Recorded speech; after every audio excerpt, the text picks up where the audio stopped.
Red టీవీలో మీ వ్యాపార ప్రకటనల కోసం ఈ నంబర్ని సంప్రదించండి. Hi viewers, welcome to our channel. ప్రస్తుతం మనతో పాటు సీనియర్ జర్నలిస్ట్ జయదేవ్ గారు ఉన్నారు. వారితో ఒకసారి మాట్లాడదాం. సార్ నమస్కారం. సార్ నమస్తే అండి. సార్, బాబు మోహన్ గారు ప్రజాశాంతి పార్టీలో జాయిన్ అయ్యారు. సార్ మరి వరంగల్ నుంచి ఎంపీగా పోటీ చేసే ఛాన్స్ ఉంది అని కూడా చెప్తున్నారు. మరి ప్రజాశాంతి పార్టీలో చేరడం పైన మీ ఒపీనియన్ సార్, ఏ విధంగా చూడొచ్చు అంటారు? వాస్తవానికి ప్రజాశాంతి పార్టీ పేరు కేఏ పాల్ గారు అధ్యక్షులు. కేఏ పాల్ గారిని అసలు ఇప్పుడు ఇలా చూస్తున్నారు కానండి, మీరు ఒక్క 10 years బ్యాక్ వెళ్తే కనుక అసలు మంచి ఇమేజు, మంచి ఫాలోయింగ్ అట్లా ఉన్నట్టు అనిపించేది. కానీ ఎందుకో రాజశేఖర రెడ్డి గారు ముఖ్యమంత్రి అయిన తర్వాత ఈయన గ్రాఫ్ పడిపోయిందని రకరకాల వార్తలు వినిపించాయి. సో తర్వాత కూడా అంటే గ్రాఫ్ పడిపోయింది, అలా కాకుండా అతని అనుచరులకు ఎవరికో హైప్ తీసుకురావడానికి ఇతనికి డీగ్రేడ్ చేశారని రకరకాల వార్తలు విన్నాం. అది ఎంతవరకు వాస్తవం తెలియదు. బట్ ఆయన హైలీ ఎట్లా అంటారంటే ఇంటెలిజెంట్ పర్సన్, అంటే హైలీ దాన్ని ఏమంటారు talkative and with his communication skills also so nice. అంటే ఎస్పెషల్లీ ఇంగ్లీషు అవి నేను చూశాను. ఆయనకి విదేశాల్లో కూడా మంచి ఇన్ఫ్లుయెన్స్ ఉంది, మంచి పరిచయాలు అవి ఉన్నాయి. ఆయన చాలా సోషల్ మీడియా ఇప్పుడు లేదు కానీ ఆయనది పర్సనల్ పేజ్లోకి చూస్తే పెద్ద పెద్ద ఇంటర్నేషనల్ ఫేమ్ ఉన్న కారులతో ఆయన ఫోటోలు కూడా చూశాను నేను. తర్వాత అప్పట్లో ఆయన బాగా ఇమేజ్ పెరిగినప్పుడు ఆల్మోస్ట్ 2004 తర్వాత 2008-9 ఆ టైంలో ఆయన విశాఖ జిల్లాకు చెందిన ఒక దగ్గర మారుమూల పల్లెటూరు గల వ్యక్తి అని. బట్ ఆయన చదువు తక్కువైనా కానీ ఆయన అంచెలంచెలుగా ఎదిగారు. క్రిస్టియానిటీలో ఒక మంచి లీడర్షిప్ క్వాలిటీస్ ఉన్నాయి. బట్ ఆయన ప్రేయర్ చేయడం అది కూడా చాలా బాగుంటుంది. ఆయనకి చాలా దేశాల్లో చాలా ఫాలోవర్స్ ఉన్నారు. ఆయనకి చాలా పెద్ద పెద్ద వ్యక్తులతో, అమెరికన్ ప్రెసిడెంట్తో కూడా ఆయన అనుకుంటే కలవగలరు అని చాలా అప్పుడులో కథలుగా విన్నాం. బట్ తర్వాత నేను ఇందాక చెప్పాను కదా, రాజశేఖర రెడ్డి గారు తెర మీదకి వచ్చిన తర్వాత అతనికి సంబంధించిన అనుచరులను ఎవరినో హైప్ చేయడానికి ఏదైనా డిగ్రేడ్ చేశారన్న కొన్ని వార్తలు వచ్చాయి. పోనీ అలా వస్తే రావచ్చు కనుక తర్వాత ఈయన ఎందుకో మొన్న 2014-2019 ఎన్నికల్లో ఆయన ప్రజాశాంతి పార్టీని పెట్టి పోటీ చేసినప్పటికి కూడా ఎందుకో డిపాజిట్లు కూడా వచ్చినట్టు లేవు. కాకపోతే చాలామంది ఆయన్ని ట్రోల్స్ చేయడము, ఆయన ఒక కామెడీ పీస్గా చూడడము రకరకాలుగా చేశారు. బట్ ఆయన ఎక్కడ కూడా సమయం కోల్పోలేదు, ఎక్కడ కూడా నాకెందుకులేని వదిలేదు. ఆయన ప్రతిసారి కూడా ఏం చెప్తున్నారంటే, నేను రాష్ట్రం కోసం ఇన్ని నిధులు ఇచ్చాను, ఇన్ని చేశాను, ఇన్ని వేల మందికి ఉద్యోగాలు ఇచ్చాను, నాకు గుర్తింపు లేదు. బట్ అవన్నీ మీరు ఒకసారి ఎంక్వైరీ చేసి చూస్తే తెలుస్తుంది. కాబట్టి నా కోసం అక్కడికి వెళ్ళి ఎంక్వైరీ చేయండి, ఎక్కడికి వెళ్ళి ఎంక్వైరీ చేయండి.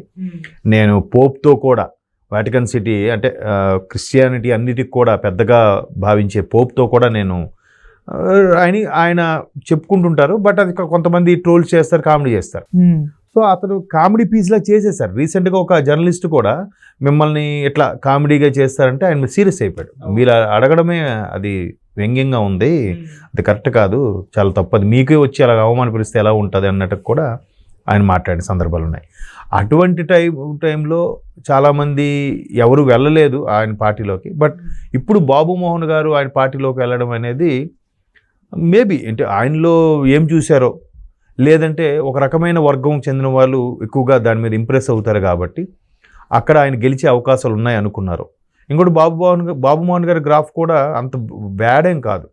అంతకుముందు టీడీపీలో ఉన్నప్పుడు కూడా బాగానే గెలిచారు, మంత్రి అయ్యారు.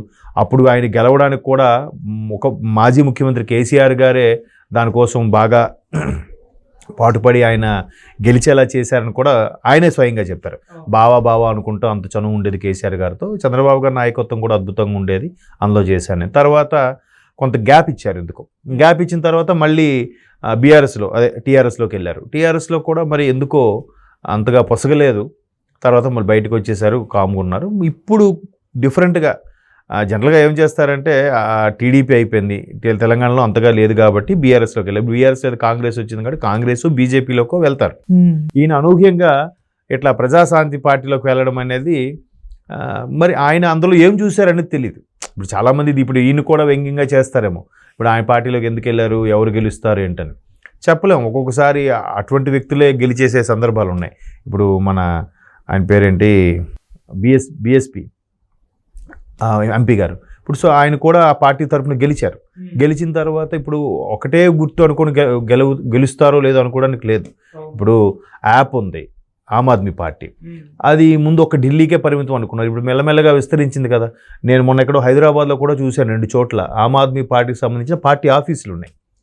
వాళ్ళు ప్రయత్నం అయితే చేస్తున్నారు. కార్పొరేటర్గా అయితే మంచి పోటీ ఇచ్చారంట పర్టికులర్ కొన్ని ఏరియాల్లో. బట్ ఈ సార్వత్రిక ఎన్నికలకు సంబంధించి ఎమ్మెల్యేగా ఎంపీగా ఎంత పోటీ ఇచ్చారనే విషయం తెలియదు నాకు. అలాగే ఈ ప్రజాశాంతి పార్టీ కూడా ఎంతో కొంత పోటీనిస్తుందేమో ఆ పర్టికులర్ లొకేషన్స్లో, ఆ పర్టికులర్ సామాజిక వర్గానికి సంబంధించి, లేదా ఆయన జనరల్గా క్రిస్టియానిటీకి సంబంధించిన కాబట్టి పాల్ గారు ఆ క్రిస్టియానిటీకి సంబంధించి ఒక వర్గం వాళ్ళు ఫేవరిజంగా ఉంటే గెలవచ్చేమో, ఎవరు చెప్పగలరు. మొన్న కామారెడ్డిలో ఏం జరిగింది, ఒకవైపు కేసీఆర్ గారు, ఒకవైపు రేవంత్ రెడ్డి గారు ఢీ అని పోటీకి దిగినప్పుడు అనూహ్యంగా రమణారెడ్డి గారు తెర మీదకి వచ్చారు, గెలిచారు. కోర్స్ రమణారెడ్డి గారు చేసిన మంచి ఉంది కాదనట్లేదు, బట్ రమణారెడ్డి గారు ఇద్దరు అట్లా ఢీ పడడం వల్ల ఇది గెలిచారేమో అని నేను అనుకుంటున్నాను. ఆయన మంచివాడు అయితే అవ్వచ్చు కానీ, సో వాళ్ళిద్దరు ఏ ఒక్కరు పోటీ చేసినా రమణారెడ్డి గారు గెలుపు అనేది కొంచెం క్వశ్చన్ మార్క్గా ఉండేదేమో. అవును, రెండు చీలికి పోయేసరికి ఉన్న వాటిలో హైయెస్ట్ అయిందే అన్నట్టుగా అయిపోయింది. ఇప్పుడు మన రాజ్యాంగంలో కూడా ఓటింగ్ ఎలా ఉంటుందంటే, ఒక 10 ఓట్లు ఉన్నాయి ఒక దగ్గర, ఒకరికి 3 వచ్చాయి, ఒకరికి 4 వచ్చాయి. ఆ 4 వచ్చినది గెలుపు. వాస్తవానికి అయితే 4 వచ్చినోడు ఫస్ట్ క్లాస్ కూడా కాదు, అర్థమవుతుందా. సో అలాగా రమణారెడ్డి గారికి కూడా అలాగే వచ్చాయి, ఒకరికి 3 ఇంకొకరికి 3 వచ్చి, ఈయన 4 కూడా కాదు 3.5 వచ్చినట్టు వచ్చాయి పర్సంటేజ్ ప్రకారం. సో అట్లా ఆయన ఎన్నిక ఖాయమైంది. ఇప్పుడు ఈయన కూడా బాబు మోహన్ గారు కూడా సినిమా ఫేమ్ కొంత ఉంది, పైగా ఎక్కడ బ్యాడ్ ట్రాక్ రికార్డ్ ఏం లేదు, పైగా ప్రజాశాంతి పార్టీ అనేది ఉంది, ప్రయత్నిస్తుందని కాబట్టి అక్కడ వరంగల్లో 2 బలమైన ప్రత్యర్థులు దిగిన తర్వాత అనూహ్యంగా ఈయన గెలుస్తారేమో చెప్పలేం కదా. ఎవరు ఎక్స్పెక్టేషన్స్ వాళ్ళవి, ఎవరి నమ్మకాలు వాళ్ళవి. ఇందుకు లాస్ట్ టైం కూడా కాంగ్రెస్ రాదని తెలిసినా కూడా బండ్ల గణేష్ గారు ఖచ్చితంగా వస్తుంది, లేకపోతే నేను 7 o'clockతో కోసుకుంటాను కూడా చెప్పారు. ఆయన రాలేదు, బట్ అదే నమ్మకం కంటిన్యూ చేశాడు, ఇప్పుడు వచ్చింది. ఇప్పుడు కూడా రేవంత్ రెడ్డి గారు ఏమంటున్నారు, నేను మొదటి నుంచి నమ్మానండి అంటున్నారు. వచ్చింది కాబట్టి నమ్మానని చెప్తున్నారు, రాకపోతే నమ్మానండి బట్ అవ్వలేదని ఏదో చెప్తారు, అది చెప్పలేము.